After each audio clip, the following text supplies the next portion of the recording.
What's up, gangsters? Let's do a quick review of a new tool that I got. This is the air eraser review.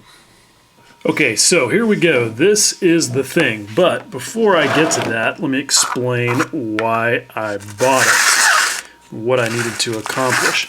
These are parts of my 1/9 scale Model Factory Hero Bruff Superior kit, and it is almost 100% white metal parts, and you can see that the parts come looking like that. This is, white metal is a mixture typically of lead and tin and antimony and bismuth and maybe some zinc. Anyway, different grades of it, different hardnesses, but they all kind of look like this. This is how it comes out of the silicon molds that they use to cast it. Now, that's not a great surface for paint. I mean, it'd be okay. That oxide that's on there would give some tooth to the primer, but it still isn't really what you want for a metal part. So, what I decided I wanted to do is what you should always do with metal parts that you really want to get a good bond with your primer on, and that is basically sandblast them. And this is the surface that I was after. You can see that kind of grainy, sort of cast looking texture, and that is going to be super grippy for my primer. At any rate, I started looking around for a way to get that done, and I found this little miniature sandblaster, or air eraser as it's called. And there were several different brands of them, but this one looked to me like a pretty good value at about 35 bucks. And I found quite a few reviews of it on YouTube. So I thought it was probably the way to go. Now, this particular one is packaged by Master Airbrush. The very same one comes under some other labels like Harbor Freight, some different things, but this one, that's the branding on this one. And as you can see, it comes in this nice box, and you get some accessories with it. If I can get the box open, you get this nice hose that's got an inline moisture trap on it, which is pretty cool. I didn't need that. All I wanted to do was attach a quick connect to the bottom of this thing and plug it into the hose that I had.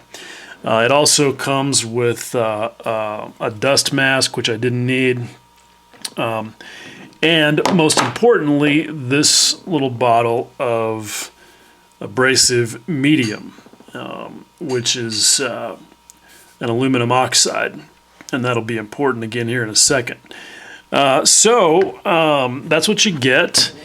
How did it work? In a word, awesome. I was a little bit skeptical, I admit, because it just seemed like an inexpensive tool that sounded good if you said it fast, but that was never going to really do what a full-size bead blaster would do.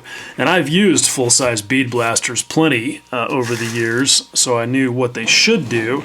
I just wasn't convinced that something plugged into a hobby compressor was going to be able to come close to that. And I'm very happy to say that I was wrong about that. I plugged this thing in, I cranked my compressor up to about 50 psi, and I have just a little Badger hobby compressor with a 1-gallon tank on it. Didn't have any problem keeping up with this thing. I expected that I would need a higher flow rate, but it really isn't about flow rate. The thing does just fine. I had no problem keeping up. Anyway, what you do is to run it, and I'm not going to demonstrate running it on camera because the one thing this deal is messy. I mean, hey, you're basically blowing dirt all over the place. But anyway, what you do is you unscrew the top of it, and they want you to fill the canister up about 3/4 of the way with this stuff here. And I was pretty pleased that with all the work I did, both of these rims and the hub pieces that I showed you, there are 3 of them, and I hardly used any of the abrasive medium. So I was pretty happy about that because catching it proved to be virtually impossible. I started out by putting a box inside my paint booth and kind of spraying into that, and that was a totes fail because the stuff just basically bounced off the box and landed on me, and I was covered. I had to vacuum myself off afterwards, so that didn't work. What did work much better was I took a laundry basket and put a trash bag in it, kind of spread out to make a giant, basically funnel, and I just sprayed down towards that, and I managed to catch about 80% of all of the stuff, and it was, you know, not too big of a mess after that. A little bit on me, as you would expect, but it wasn't too bad. Where I did end up getting some all over the floor, though, was I learned a very valuable lesson. What you do not ever want to do is take the lid off and with grit inside the canister, press the trigger. Because what happens is, see those 3 little holes down there at the bottom? They blow air up through it and cause it to sort of bubble and fall into this feed tube. That's how it works. And if you don't have the lid on, you will blow a fountain of sand about 2 feet tall out of it, and it will go everywhere. I did that.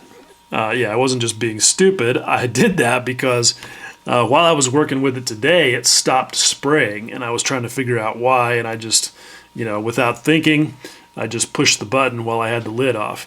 What I ended up doing to unclog it was I dumped all the grit out and then just put my finger over the end of it and just basically like you're back flushing an airbrush, blew some air back through it, and that loosened up whatever was in there. I just figured it had maybe an extra large chunk of the aluminum oxide in it, and cleaned it out, put the grit back in, and went to town, and it worked good. Actually worked better after that. So not a big deal there. Now, somebody I was talking to about it today asked me if I was wearing a mask. I was not, and here's why. They were thinking that this was silica dust and, silicosis and all that.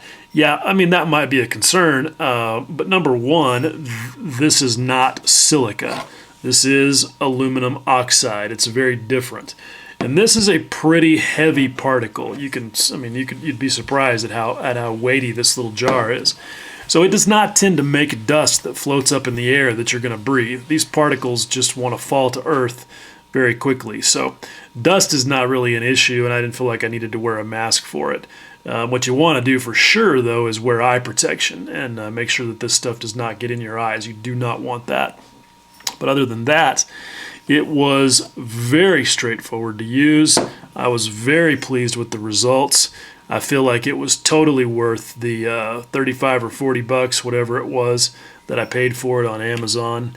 And I'm glad that I have this tool in my arsenal. Not the kind of thing that you may need very often, but still, works really good. So there you go. Pretty simple and pretty straightforward. It's just a neat little tool. It's got a very specific task, but sometimes you need that tool that'll do exactly one thing and do it really well, and this thing clearly does. So if you ever decide to build one of these Model Factory Hero kits, or basically anything that's got white metal in it, this is a really good thing to have around. I think you could also use it for brass. One thing that a lot of people find with photo etch is that they have difficulty getting paint to stay on it. And you could certainly photo etch. You could certainly put a texture on photo etch parts that would give you good tooth for a coat of primer. So there you go. As always, I appreciate you watching. Much love.